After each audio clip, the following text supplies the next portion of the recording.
এই যে অপেক্ষা, এই অপেক্ষা তথ্য ও সম্প্রচার উপদেষ্টা মাহফুজ আলমের জন্য।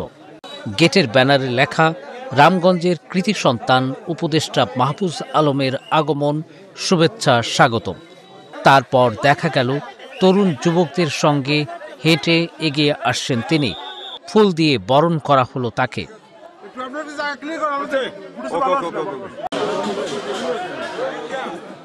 লক্ষ্মীপুরের রামগঞ্জ উপজেলার ইসাপুর ইউনিয়নের নারায়ণপুর গ্রামে উপদেষ্টা মাহফুজ আলমের বাড়ি।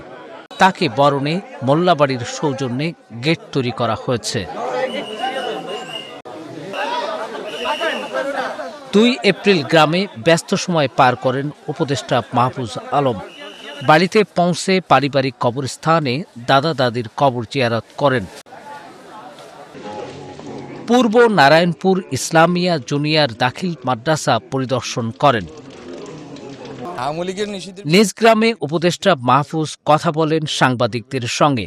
এ সময় উপস্থিত ছিলেন মাহফুজ আলমের বাবা ও ইসাপুর ইউনিয়ন বিএনপির সাংগঠনিক সম্পাদক আজিজুর রহমান বাচ্চু মোল্লা, জাতীয় নাগরিক কমিটির সংগঠক হামজা মাহবুব সহ অনেকে। সেখানে সাংবাদিকদের বিভিন্ন প্রশ্নের উত্তর দেন তিনি। নিষিদ্ধের ব্যাপারে সরকারের অবস্থান হচ্ছে, এখন পর্যন্ত সরকার মনে করতেছে যে রাজনৈতিক দলগুলোর সাথে পরামর্শ ছাড়া, আর দেশি বিদেশি যারা আমাদের উন্নয়ন সহযোগী এবং স্টেক হোল্ডার আছে তাদের সাথে পরামর্শ ছাড়া সরকার একাই ডিসিশন নিতে পারে না।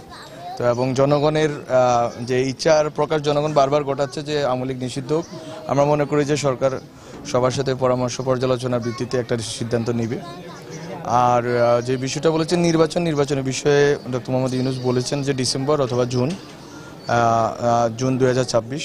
এটা হচ্ছে সংস্কার, কতটুকু হবে কিভাবে হবে সেটার উপর নির্ভর করবে। তো আমি মনে করি যে এর ভিতরে আমরা সীমিত রাখি আর কি, এর বেশি উচ্চাশা সরকারের ভিতর থেকেও নাই। আর এটা নিয়ে ধোঁয়াশারও কিছু নাই যে কবে নির্বাচন হবে, নির্বাচন দিবে কি দিবে না সরকার। অবশ্যই নির্বাচন হবে এবং ডিসেম্বর জুন 2টা টাইমলাইন আছে, এই টাইমলাইনের ভিতরে হয়ে যাবে। এটা একেবারে এই কথার বাইরে হয়তো সরকার যাবে না।